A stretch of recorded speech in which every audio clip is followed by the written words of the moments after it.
Bienvenidos a este nuevo miércoles de Mujeres en la Iglesia y en la Sociedad. En su nombre es María, donde conocemos unos grandes testimonios y cómo María actúa en la vocación de cada una. Hoy estamos con una hermosa invitada, estamos con la hermana Marta Isabel Ortiz Gómez, de las Hijas de los Sagrados Corazones de Jesús y de María del Instituto Rabasco, pero voy a dejar que se presente con una hermosa canción.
Bueno, hermana, qué lindo poder conocer un poquito de este gran don que te ha dado Dios del canto.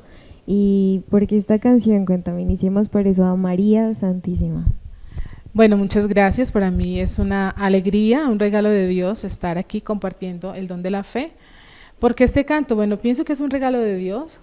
Me acabo de conocer con Santiago, tiene un don precioso. Esa canción la compuso él a la Santísima Virgen María. Y bueno, siento que también es un regalo de la Virgen María que me permite cantar esta canción. De verdad siento que es ella, ¿no? Dándonos esos regalos para poder alabar al Señor por lo que ha hecho Dios en ella. Así es, y qué bueno poder tener la oportunidad de compartir hoy acá en este gran programa y conocer un poquito de ti, conocer de dónde nació esta hermosa vocación que hoy te tiene en esta hermosa comunidad, que por cierto tenemos a la imagen del Sagrado Corazón de Jesús aquí presente. Cuéntanos un poquito de ti, de cuando naciste en el Valle del Cauca. Sí. y cómo inició ese llamado de Dios. Muchas gracias. Bueno, hablar de mi vocación y hablar del llamado de Dios en mi vida siempre, yo digo, es algo muy loco porque, bueno, yo soy del Valle del Cauca, de un pueblito pequeño que se llama Pradera, y yo vengo de una familia que no era muy católica. O bueno, sí era católica, mi papá era muy católico, pero era como católico de tradición. O sea, no era así pues como de bien formado, no. Mi mamá era una mujer evangélica y yo siento que la primera, como digamos como el primer llamado, la primera motivación que tuve para acercarme a Dios fue por parte de mi mamá, porque iban las personas protestantes evangélicas a predicar en la casa. Y yo era feliz escuchando la palabra de Dios. Yo siempre me quedaba ahí como escuchando. Yo tenía más o menos unos 12 años y me apasionaba. A mí me apasionó la vida de Jesucristo, realmente. Entonces empecé a leer la Biblia solita. Yo me acuerdo que me acostaba en la cama a leer la Biblia y empecé a leer los evangelios y me cautivaba la persona de Jesús. Yo a esa edad no entendía muy bien que era el Hijo de Dios, que era Dios, pero su proyecto de amor, de perdón, de misericordia, de mostrar un Dios cercano, me fue apasionando. Y a partir de ahí siento que Dios fue como llevándome por su camino, me fue como orientando, pero fue como hasta el colegio. Yo estudié con las hermanas de la Anunciación y fue ahí de pronto donde empecé a acercarme ya más a la iglesia, a nuestra iglesia, por el rosario, porque eso sí, rezábamos siempre antes de empezar cada jornada, le rezábamos a la Virgen, rezábamos el Ángelus. Y pues como lo ven ahorita por la música, yo siento que la música ha sido un regalo muy lindo de Dios porque ha sido la manera de tenerme cerca de Él y cerca de la iglesia sirviendo. Entonces yo empecé en el coro del colegio y las hermanas siempre me invitaban a la misa y yo siento que fue como la manera de Dios tenerme muy cerquita de Él y de los sacramentos, porque por mi familia la verdad, al comienzo no mucho, porque de hecho ellos se empezaron a acercar a la iglesia cuando yo empecé a ser religiosa. Entonces ya mi papá era el hombre más orgulloso. Al principio fue difícil, ni él ni mi mamá estaban de acuerdo con mi vocación, pero ya cuando me vieron de religiosa, mi papá era el hombre más orgulloso, entonces empezó a ir a misa, a acercarse al Padre. Mi mamá en algún momento de la vida, mi hijita, a mí me gustaría empezar a rezar el rosario, yo creo que me gustaría ir a misa. Entonces digamos que la conversión de ellos fue paulatina, gracias de pronto a este llamado precioso que me ha hecho el Señor a estar más cerca de Él en la vida consagrada. Pero ¿qué te decían ellos al inicio? O sea, ¿cómo les dijiste tú, quiero ser religiosa o quiero seguir los pasos de la Virgen María? Bueno, no fue fácil porque a pesar de que el Señor me tuvo muy cerca de Él por medio del colegio, yo era muy loca. Yo estaba en una banda de rock, tocaba el bajo en la banda de rock y siempre ellos me vieron como en ese mundo, ¿no? Cantando de pronto cuando habían las ferias en el pueblo, en tarimas, y yo a pesar de que me apasionaba la historia de Jesús, yo no era muy religiosa tampoco, pues iba a la misa porque había que cantar la misa en el coro, pero que yo rezara mucho, no. Lo que sí siento que Dios puso desde siempre fue un deseo de servir. Entonces mi familia siempre me vio como metida en el cuento de servirle a los demás. Llegaron 2 religiosas misioneras y yo recuerdo que una de ellas no sabía cantar, entonces le dijeron, vaya donde Marta, porque en los pueblos todo el mundo se conoce. Me dijeron, vaya donde Marta, que a ella le gusta como estar sirviendo en todo eso. Y fue la hermanita a mi casa, a mí me dijeron que usted sabe cantar, yo no sé cantar, me gustaría que me acompañara a la misión. Claro que sí, hermanita, me fui a una vereda y ahí me gustó ya la vida religiosa, lo que ellas hacían, el servir, el visitar los pobres, el estar con la gente. Y mi familia empezó a verme pasar mucho tiempo con las hermanas, para aquí, para allá, yo era con las hermanas. Recuerdo que una de ellas me dijo alguna vez, hermanita, ¿por qué no se trae la guitarra y vamos a visitar los enfermos? Fue una de las experiencias que más me tocó el corazón, porque yo siempre por la música fui protagonista. Entonces, ay, que Marta canta aquí, canta allá. Y cuando esta hermana me invita a visitar los enfermos, yo iba con ese chip en la mente. O sea, voy como protagonista a llevarle alegría al enfermo, a motivarlo, a animarlo.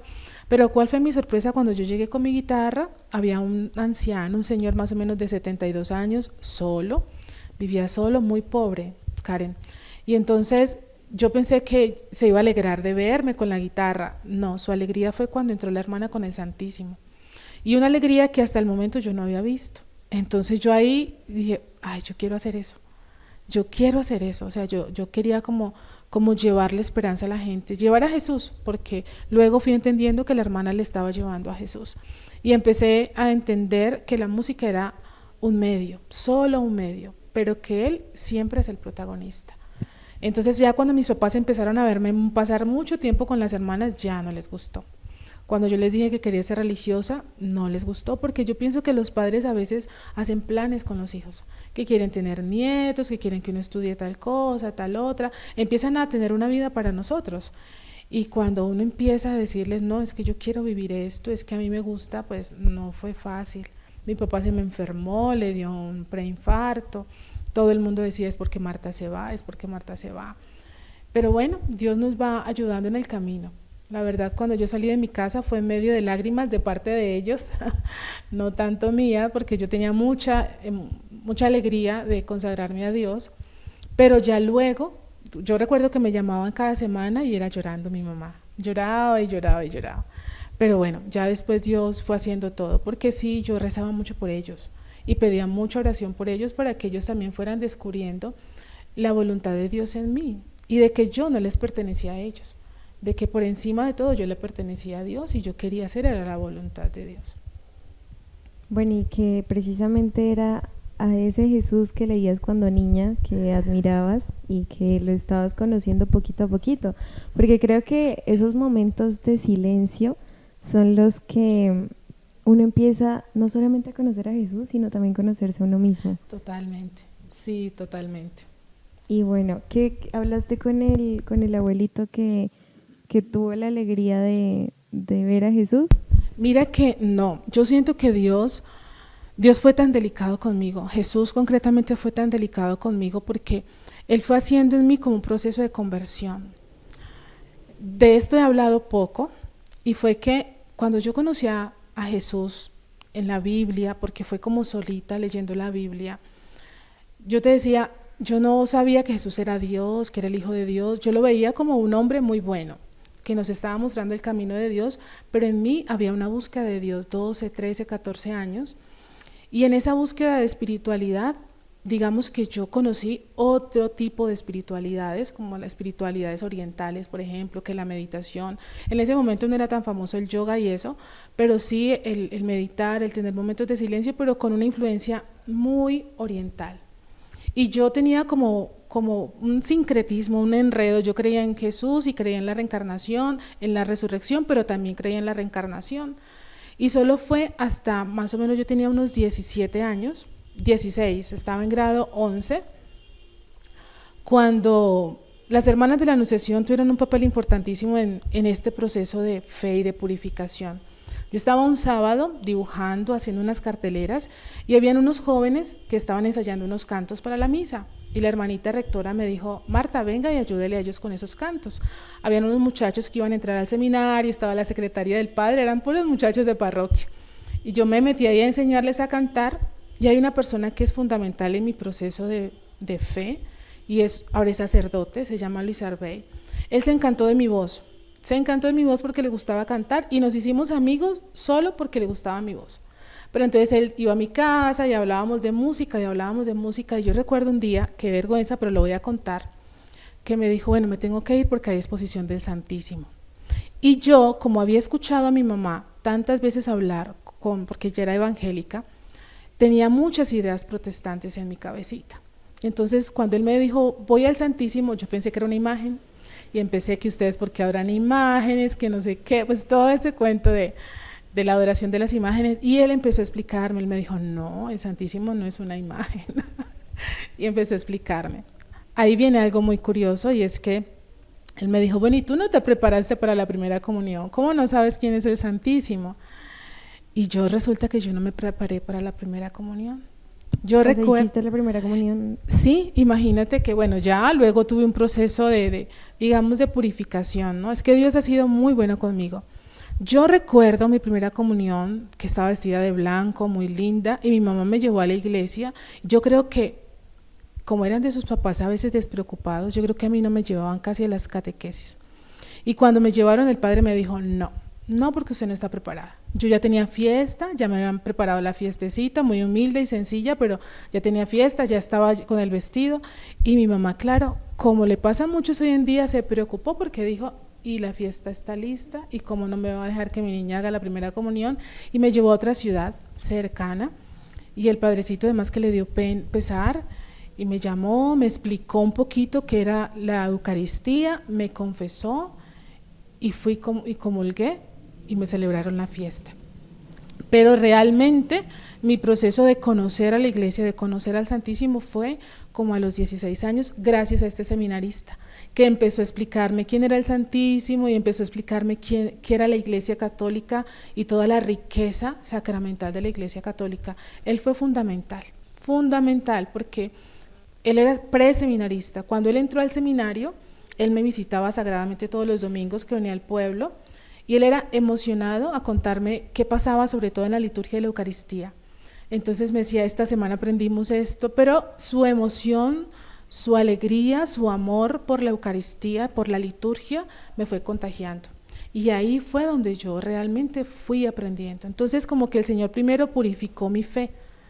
Tuve como una conversión de una cantidad de ideas que tenía en mi mente, de una confusión, a presentarme al Jesús, no solamente el hombre bueno como un simple profeta, sino al Jesús, Hijo de Dios, que está realmente vivo, resucitado en la Eucaristía. Y me fui enamorando de la iglesia, ¿sí? Ya luego, bueno, vine la parte del servicio con las hermanas y ya luego el llamado más concreto a la vida religiosa, que me demoré en responderle, porque no entendía muy bien, porque no tenía como esa capacidad de buscar ayuda, decir, hermana, me pasa esto, a las de la Anunciación o a las misioneras que conocí, sino que yo como que todo me lo guardaba en el corazón, hasta que el Señor ya me habló muy clarito y me dijo, bueno, yo quiero es que tú seas religiosa, ¿sí? Me dijo una hermana, me presentó ante otra religiosa y me dijo, ella es aspirante, y yo decía, pero si yo no le he hablado que quiero ser religiosa. Pero esa noche recuerdo que llegué a mi casa y le dije, bueno, Señor, sí, a mí sí me gustaría, ¿qué tengo que hacer? Y ahí yo siento que fue como si el Señor toda la vida me hubiera dicho, tú vas a ser religiosa. O sea, sentí como profundamente ese llamado en mi corazón, me visualicé como religiosa y eso llenó de mucha alegría mi corazón, Karen. De hecho, me sigue llenando de mucha alegría el corazón, el ser una consagrada, el ser esposa de Cristo. Bueno, pues que a veces las personas dicen, no entiendo cómo es ese llamado a Dios, no entiendo cómo escuchar, porque si decimos, él terrenalmente no tiene voz, o sea, de Dios a mí, eso muchas veces dicen, pero hay muchas personas que a uno lo inspiran, y digamos, creo que la hermana ahí fue el llamado concreto de decir, tú eres aspirante, así tú no le hayas contado nada, y como que Dios de pronto puso esas palabras en ella. Sí, totalmente, totalmente. Yo me acuerdo que cuando le dije a mi mamá que quería ser religiosa, que porque Dios me había llamado, mi mamá un día me dijo, mija, ¿cómo así? ¿Cómo escuchó usted la voz de Dios? Porque a veces uno piensa eso, ¿no? Y muchos jóvenes incluso le preguntan, yo soy promotora vocacional, y muchos jóvenes dicen, bueno, ¿cómo así que Dios nos llama? Sí, a veces pensamos que tenemos que escuchar la voz de Dios. Y le diga, Marta, vamos. Pero no, Dios tiene muchas formas, sin duda tiene muchas formas de llamar, pero Él se va manifestando en los acontecimientos, ¿sí? Por ejemplo, ese día que yo visito a ese enfermo, el Señor me va como derrumbando ciertas cosas y es que no eres tú, o sea, no eres tú, soy yo. Y hay una alegría que lo trasciende todo, porque una persona sola, enferma, en medio de la pobreza, llena de alegría porque llega una religiosa con el Santísimo. Eso a mí me conmovió profundamente y me habló de una felicidad mayor que la que el mundo nos ofrece. Porque uno a veces piensa que la felicidad está en eso, en que yo tengo salud, en que tengo dinero, en que tengo cosas que son importantes, pero no lo más importante, ¿sí? El descubrir esa persona. Y así pasaron muchas cosas, Karen, pasaron muchos momentos en mi vida donde yo siento que el Señor me va como mostrando que hay algo más, que hay una felicidad más grande, que hay una plenitud más grande y que hay un llamado, como que hay un momento en la vida en el que uno dice, bueno, ¿cuál es mi puesto en el mundo? ¿Cuál es mi lugar en el mundo?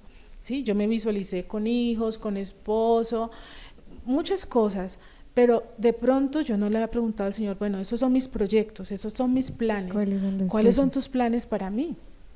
¿Y cuándo Dios te respondió que realmente te quería en la vida religiosa y no como tú querías con esposo e hijos? Bueno, realmente cuando esta hermanita me presentó como aspirante, porque yo no me había visualizado, o sea, me encantaba estar con ellas, me gustaba visitar los enfermos, me gustaba ir a cantar la misa, me gustaba hacer muchas cosas, pero yo no me había visto como ellas, hasta cuando ella me presentó como aspirante esa noche. Yo es que fue especialísima porque yo estuve en mi cuarto rezando en la noche, mi oración de la noche, y yo le dije eso al Señor, yo le dije, ¿usted quiere? Pues a mí sí me gustaría. Eso fue lo único que yo le dije al Señor, y yo ahí ya me vi como religiosa. Al día siguiente fui, hablé con la hermana y le dije, bueno, hermana, a mí sí me gustaría, ¿qué tengo que hacer? Y ella me dijo, no, pues usted ha estado con nosotros, hemos compartido, usted ya. Y bueno, empecé ya como un proceso de discernimiento con ellas, ¿no? A conocer qué es la vida religiosa, que se vive en comunidad, que se hacen unos votos.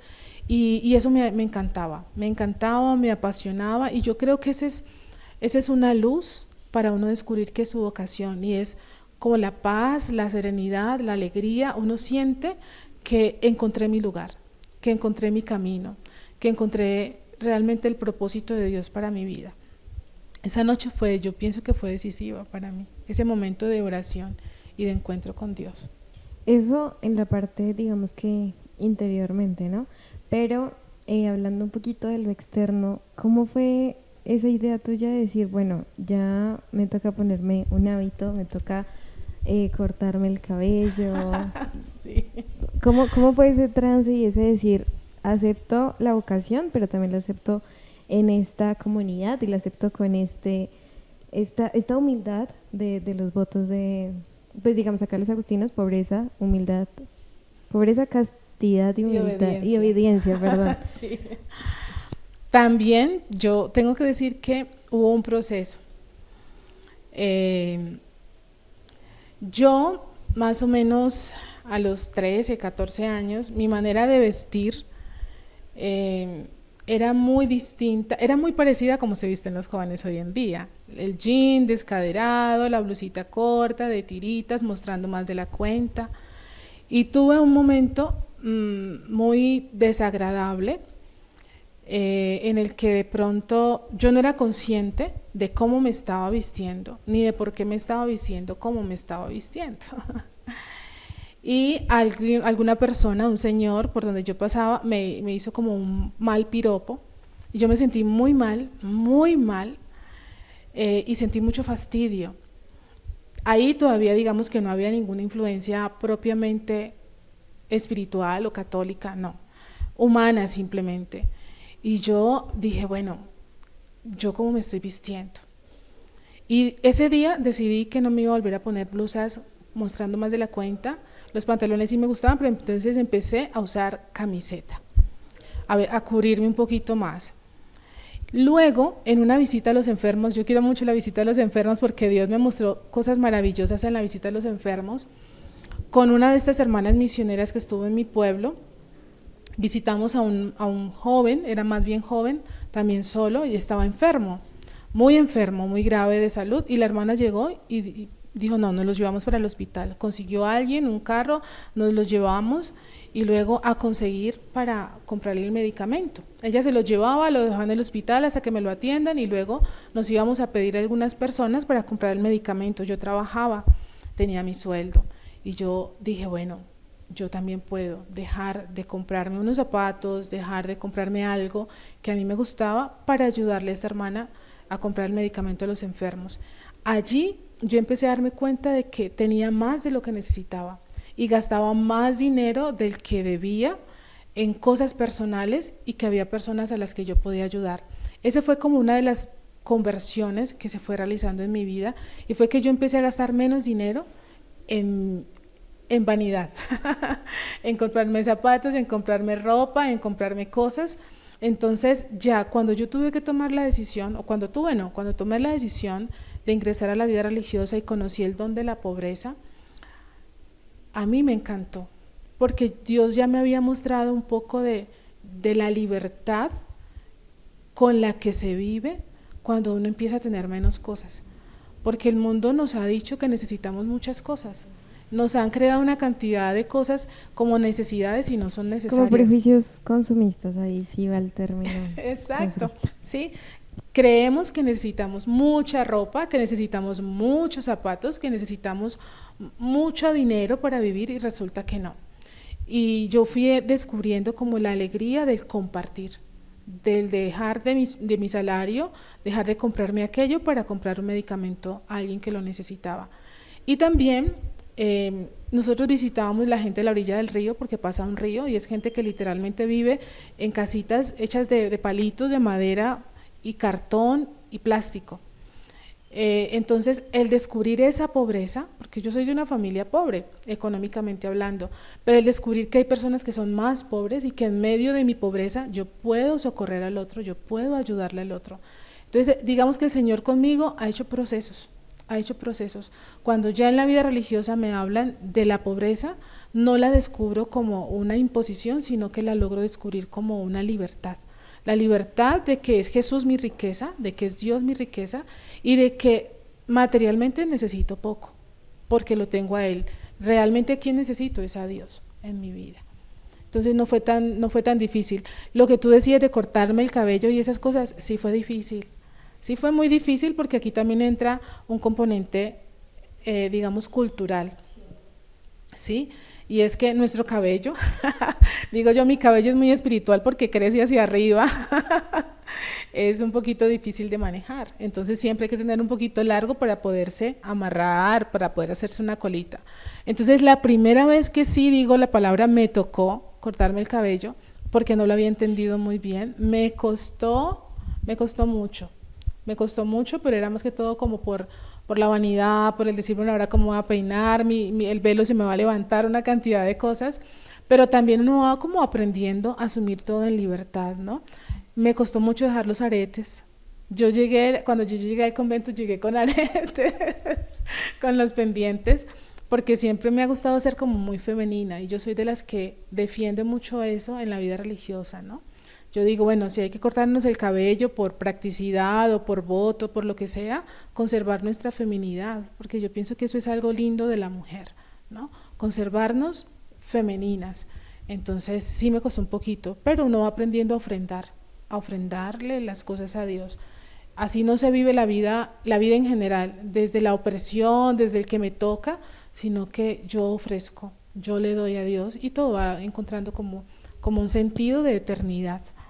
Y ese ofrecer van todos, ¿no? No solamente, digamos, dejar esos aretes o dejar de comprarse uno el último celular, sino también en las emociones y en el dar al menos una sonrisa al otro cuando uno se encuentra a alguien en la calle. Creo que cambia el día tanto de uno como de la otra persona, porque uno nunca sabe qué puede estar pasando la otra persona y cuánta felicidad uno le puede brindar. Y bueno, sí, o sea, te lo preguntaba porque yo también salí de un colegio de monjas salesianas y yo me acordé que cuando yo entré, yo antes estudiaba en un colegio cristiano y luego pasé al colegio María Auxiliadora. Y yo le preguntaba a la hermana, ¿pero por qué usan el cabello tan cortico? O sea, no logro. Entonces yo vi que unas compañeras cuando ya tenían mucha confianza con la hermana y la hermana se le salía un poquito del cabello acá, le decían, hermana, hora de cortarse el cabello, se lo cortamos. Y yo le preguntaba, ¿por qué se lo corto? O sea, digamos, yo siempre he amado mi cabello largo. Y digamos, obviamente uno siempre en un colegio religioso le dicen, ¿no quieres ser hermana? Pero uno dice, no, o sea, el primero que yo dije, el cabello, yo no me puedo cortar el cabello. Y hay muchas mujeres que dicen que la identidad de una mujer es un cabello, pero creo que la palabra que lo determina es ofrecer. Y es una ofrenda y es un servicio, no solamente por el otro, sino también para sentirse uno bien en lo que me estás contando. Sí, mira, yo pienso que, bueno, en la vida religiosa hay muchas motivaciones, ¿no? Hay algunas que se cortan el cabello porque es más práctico, porque nos arreglamos súper rápido, nos levantamos muy temprano, entonces cuando uno se baña, que para que se seque más rápido el cabello, esa es una motivación, ¿sí? Y es válida y es respetable. Pero es muy hermoso, yo uso mucho esa frase, encontrarle sentido de eternidad a las cosas, a todo lo que yo hago. Alguna vez hablé con un seminarista del seminario de Manizales, porque yo estaba viviendo en Manizales, que me pareció tan bello. Él estaba hablando de bañarse y decía, mi motivación para bañarme tiene que ser la mayor gloria de Dios, el bañarme todos los días. ¿Por qué? Porque si yo voy a anunciar el evangelio de Dios y voy oliendo mal a una persona, la persona me va a rechazar, entonces me va a rechazar el mensaje de Dios, no voy a poder darle el mensaje de Dios. Y me pareció tan bonito eso, porque eso es darle sentido de eternidad a todo lo que hacemos, como hacían los santos. Tú decías ahorita algo muy importante, Karen, y es que el cabello en las mujeres no solamente es sentido de identidad, sino que es sentido de vanidad. Y personalidad también. Yo me pongo a mirar mis hermanas, ¿cuánto dinero le invierten al cabello? Que el tinte, que el alisado, en el caso de ellas usan extensiones ya les da para comprar las extensiones. Entonces, ¿cuánto vale una extensión de cabello natural? Que el tinte, que el cepillado, una cantidad de cosas que hacen ustedes. Y yo digo, pues sí, hay que estar bien presentadas y todo eso, pero vuelvo e insisto, a veces gastamos más de la cuenta.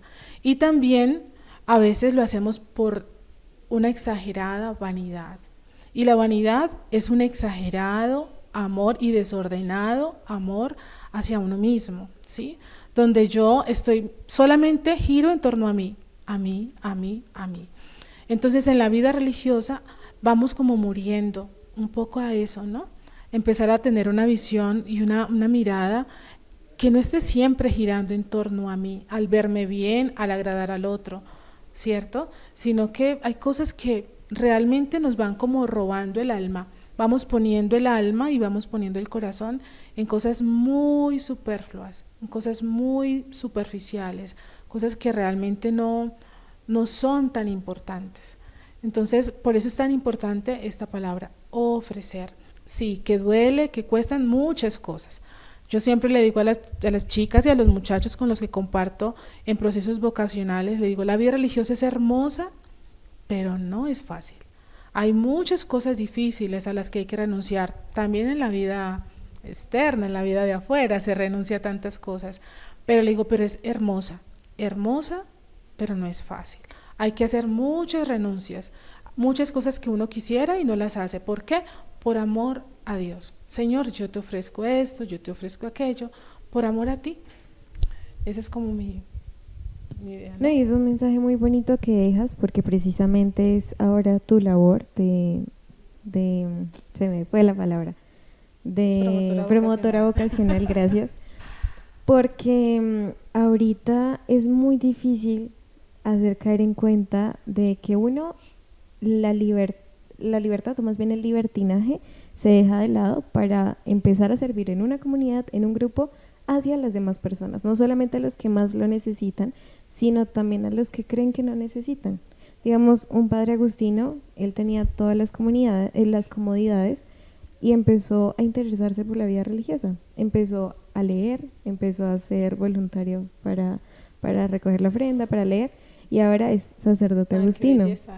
Entonces, a veces, no solamente a los que más lo necesitan, no solamente material, sino también espiritual, sino también a los que creen que no necesitan, y a veces esas palabras de aliento son los que llenan ese corazón y esa fe que nos debe alentar cada día. Hermana, en ese proceso de promotora vocacional, ¿cómo hablas con los jóvenes? ¿Cómo primero llegas a decir por qué ser religioso? Bueno, yo pienso que dentro de este servicio que estoy prestando a la iglesia de mi comunidad, me he dado cuenta de que la mejor manera de llegar a los jóvenes es escuchándolos. Los jóvenes tienen mucho por decir, muchas cosas les pasan, y en mi experiencia me he dado cuenta de que el joven es poco escuchado. Mira, yo me voy a un colegio, y lo primero que hago es hacerles, me presento, les digo qué estoy haciendo, y casi siempre empiezo por preguntas. Como me presento como promotora vocacional, lo que primero les pregunto es a ustedes qué piensan que es la vocación, qué se les ocurre, y ahí empezamos una charla. Doy unas tarjeticas al final del conversatorio. La verdad no llevo nada como preparado, o bueno, sí llevo algo preparado, que es hablarles del sentido de la vida, de la vocación, de nuestro lugar en el mundo, pero cada encuentro con cada grupo de jóvenes es diferente, de acuerdo a lo que los jóvenes compartan, de lo que pregunten, de lo que digan. Pero al final siempre les doy una tarjetica con mi número, a todos, hombres, mujeres, interesados, no interesados. Y les digo, muchachos, ustedes muchas veces tienen muchas cosas que sufren solos, ¿sí? Tantos jóvenes que hoy en día se deprimen con tanta facilidad, sufren de tantos trastornos nerviosos, ansiedades, y toman malas decisiones porque a veces no tienen con quién hablar. Entonces yo les digo, mire, ustedes se les enfermó la abuela y necesitan pedir oración, escríbame. Hermana Marta, reza por mi abuela. Tienen una dificultad, escríbanme, mándenme un audio. Necesitan hablar con alguien, necesitan desahogarse. No quieren que les dé ningún consejo, pero quieren desahogarse, mándenme un audio de 5 minutos, de 10 minutos, de 15 minutos, yo lo escucho. Me dices, hermana, no quiero que me digas nada, yo voy a rezar por ti. Y mira que eso ha funcionado tanto, porque la promoción vocacional no es solamente para que sean religiosos, para que sean religiosas, para que sean sacerdotes, ni siquiera para que sean mamás o papás, sino para ayudarles a descubrir el sentido profundo de su vida, que es la felicidad, que es la santidad.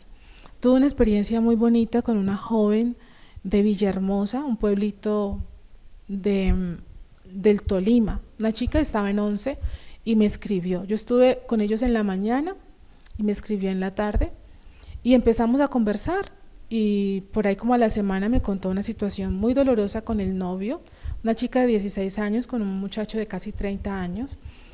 Y yo me fui dando cuenta que tal vez había un apego emocional, que tal vez el muchacho la maltrataba, y sí. Pero yo no le podía decir de entrada, deja ese muchacho que no te conviene, porque la chica no me vuelve a escribir. Así eso, que cuando uno le dice no, uno dice no. Exacto. No necesito este consejo. Exacto. Ella me escribió porque tenían problemas y él la iba a dejar, y ella estaba muy apegada y ella, no, yo no quiero que me deje. Y yo me pegué el Santísimo, ay Señor, que no la deje, que este noviazgo no se acabe, porque para que ella confiara más en mi oración, en mi intercesión de oración. Y sí, como a la semana el muchacho volvió con ella, entonces yo, hola, ¿cómo vas? Hola, ¿cómo van las cosas? Y ya cuando logré tener la confianza de ella, disimuladitamente empezaba a hablarle del amor propio, de su dignidad, de que era una chica valiosa, de que era muy amada, y que se diera cuenta de que ella merecía una persona que la amara, que la tratara bien y que la valorara. Al punto de que como al mes el muchacho volvió a tratarla mal y ya ella dijo, no lo voy a buscar, hermana, no lo voy a buscar. Entonces yo la escuchaba y la animaba, la escuchaba y la animaba, y ella sola, con la ayuda de Dios claro y de la Santísima Virgen María, se dio cuenta que ese muchacho no la merecía. Y terminaron la relación, y por allá luego me contó que estaba ennoviado con otro muchacho, y yo, ¿te trata bien? Sí. Yo pienso que de eso se trata también la promoción vocacional, de que cada persona descubra su dignidad de hijo, de hija de Dios, y que vaya descubriendo el valor que tiene como mujer, como persona, el valor de su cuerpo, y que vaya descubriendo el amor de Dios. Sí, que no se vaya pegando solamente como amores humanos que solamente nos hacen daño. Entonces yo pienso que es escuchar y acompañar a los jóvenes. Es que también hay algo que de pronto hace un rechazo, y es que los adultos ahora tienen la palabra, el término de decir, es que la sociedad actual, los jóvenes actuales son una sociedad de cristal. Yo digo, yo escucho eso y yo digo, ustedes también son de cristal, todos nos rompemos, todos tenemos días difíciles y podemos llorar, todos tenemos días difíciles que podemos gritar a alguien, que podemos hacer enojar a alguien, pero eso no quiere decir entonces que todos somos de cristales o solo los jóvenes ahorita son de cristales. Y yo decía, ¿por qué no escuchan de pronto la situación? ¿Por qué no de pronto se ponen en los zapatos, esa palabra, sí, para ver qué pasa? Sí, el mundo sería totalmente distinto si uno se pusiera en los zapatos del otro conociendo lo que le pasa, pero lastimosamente el abrirse y abrir el corazón, las situaciones, es como un arma de doble filo, porque precisamente como uno no todo el tiempo está bien, esa arma cuando, digamos, yo te cuento algo, un ejemplo, y un día tú te enojas conmigo, tú vas a reprocharme eso, entonces uno va a decir, no puedo contar cosas, no puedo contar lo que más de pronto me angustia, me aqueja, porque precisamente eso se me va a devolver, y son de pronto errores o de pronto decisiones bien tomadas o mal tomadas, pero que lo perjudican a uno. Y es allí donde uno dice, ¿por qué la gente ahora sufre en silencio? Porque ahora el silencio y el ocultar en redes sociales con una sonrisa y decir todo está bien, mi vida está perfecta, es lo que saca de como esos conflictos a la sociedad. Y por eso uno mira redes sociales y uno dice, no, pues todo el mundo tiene una vida increíble, viajes, familia, perros, pero pregúntale cómo está hoy, pregúntale un día que no subió algo. Incluso los mismos influencers dicen, hoy fue un día difícil para mí, hoy lloré. Digamos, este influencer que ahora es promotor de UNICEF, que dice, yo viví la depresión, casi me mato, y no tenía alguien con quien hablar hasta que encontré un buen amigo, y él fue el que me ayudó a ir a la clínica.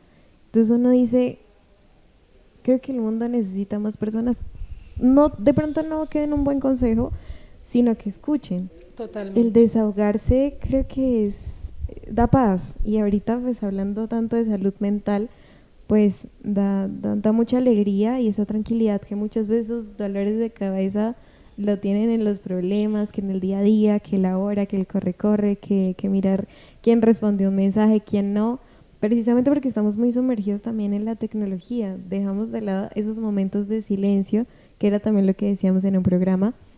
¿Hace cuánto no vas al Santísimo y hace cuánto no hablas con Él en silencio? Puede que no hables de, hola Jesús, ¿cómo estás? Sino, ¿cómo estoy?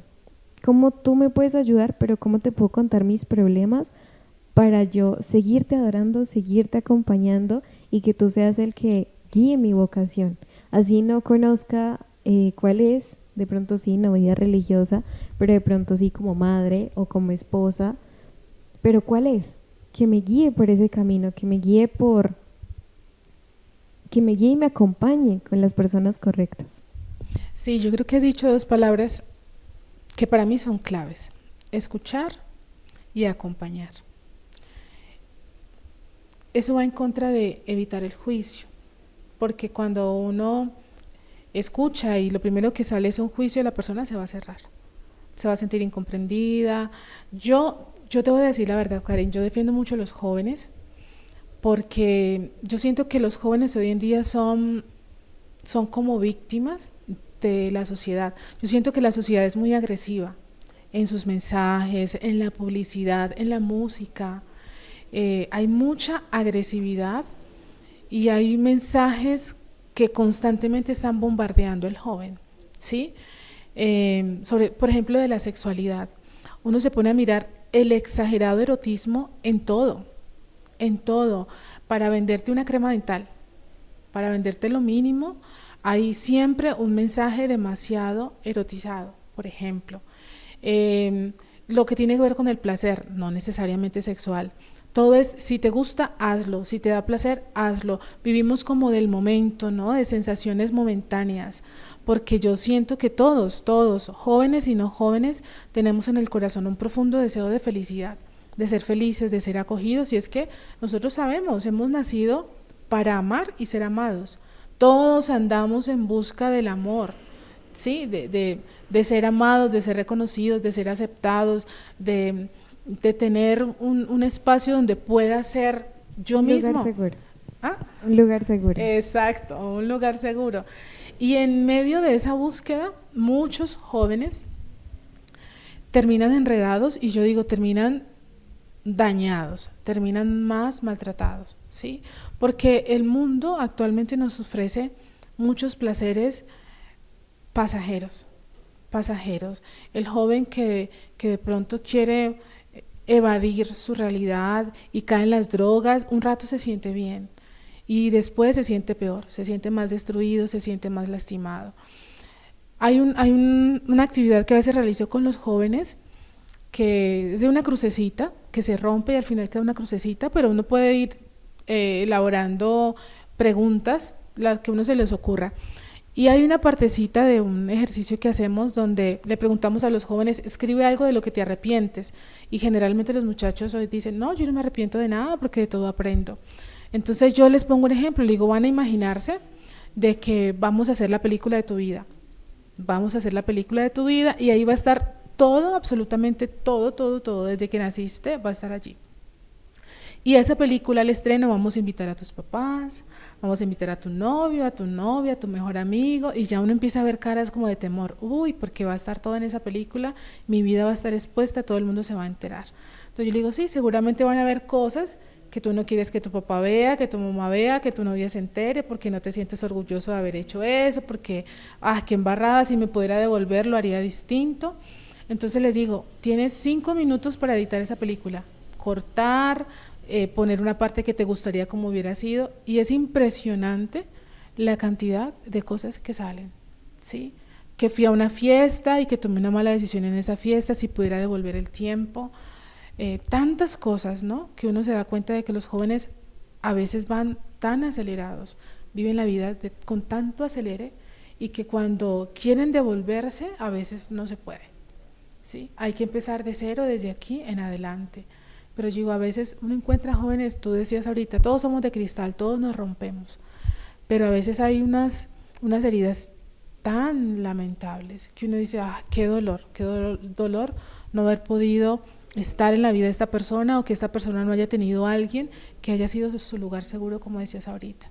Sí, yo creo que estamos viviendo un momento donde necesitamos escuchar y acompañar y acoger, no tanto juicio, porque yo pienso que el juicio lo que hace es que cierra a la persona, y la persona se siente cada vez más culpable y más culpable y más culpable, hasta que empieza a sentir de que no vale la pena salir adelante, que no es capaz de salir adelante.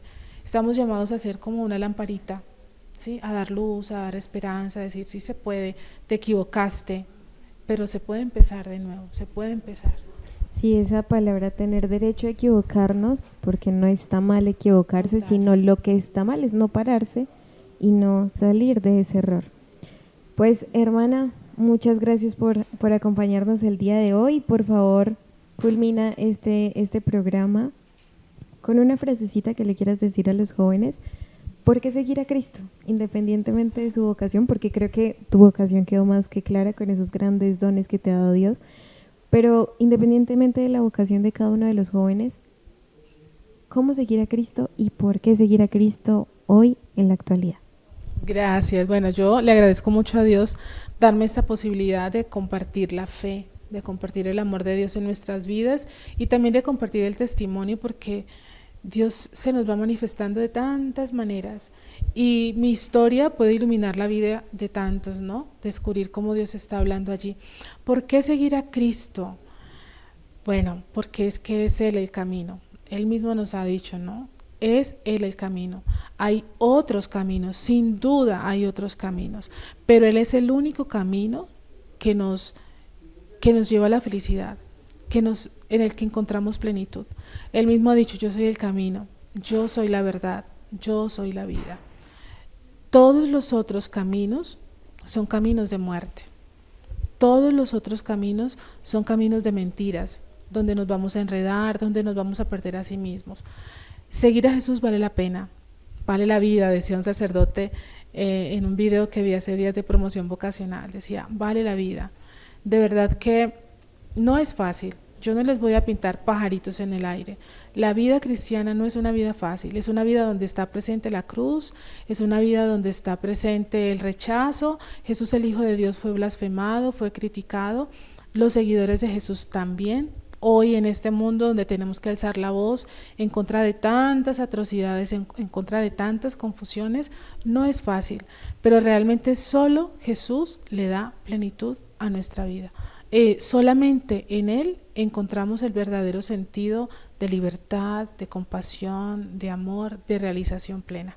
Yo los invito a todos los que nos están viendo, a los que nos están escuchando, que decía Karen, váyanse a un templo, váyanse a la naturaleza, conéctense con el Señor y pregúntele, Señor, ¿qué quieres para mí? ¿Cuál es tu proyecto de vida conmigo? ¿Qué has pensado para mí? ¿Cuáles son tus sueños? ¿Qué sueñas tú conmigo?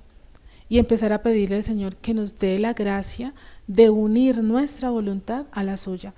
Yo les aseguro que solo allí encontramos la plenitud de nuestra vida. Sigamos al Señor. Pidámosle a la Santísima Virgen que nos ayude en ese camino. Miremosla a ella, ¿sí? Que podamos nosotros como ella decirle, Señor, sí, lo que tú quieras, como tú quieras, cuando tú quieras. Muchas gracias. Pues, hermana, muchas gracias por haber compartido este gran programa conmigo, con todos los oyentes. Y bueno, para los que estén interesados en esta Orden de las Hijas de los Sagrados Corazones de Jesús y de María del Instituto Rabasco, pues se pueden comunicar con la hermana. Aquí en el banner dejamos los números, pero también, hermana, compártelo el número vocacional, el número de la pastoral vocacional a quienes de pronto te quieran llamar. Claro que sí. Aquellos que quieran tener un acompañamiento espiritual, discernimiento vocacional, pueden comunicarse conmigo al número 312-619-0257. También me pueden ubicar en Instagram, hermana.martaisabel. Tenemos otra página que se llama Mi Vocación Religiosa. Estamos en Instagram, estamos en Facebook. y bueno, pues estoy disponible para servirle al Señor en la orientación vocacional de aquellos que quieran comunicarse conmigo. Muchas gracias. Bueno, hermana, que tenga una feliz tarde y para todos ustedes que tengan una feliz y bendecida semana, que cada día encontremos nuestra vocación a los ojos de Cristo. Y no es para hacerle pauta a la promoción vocacional de los agustinos, pero lo que tú buscas, encontrémoslo juntos, porque juntos vamos a encontrar la salvación en Cristo.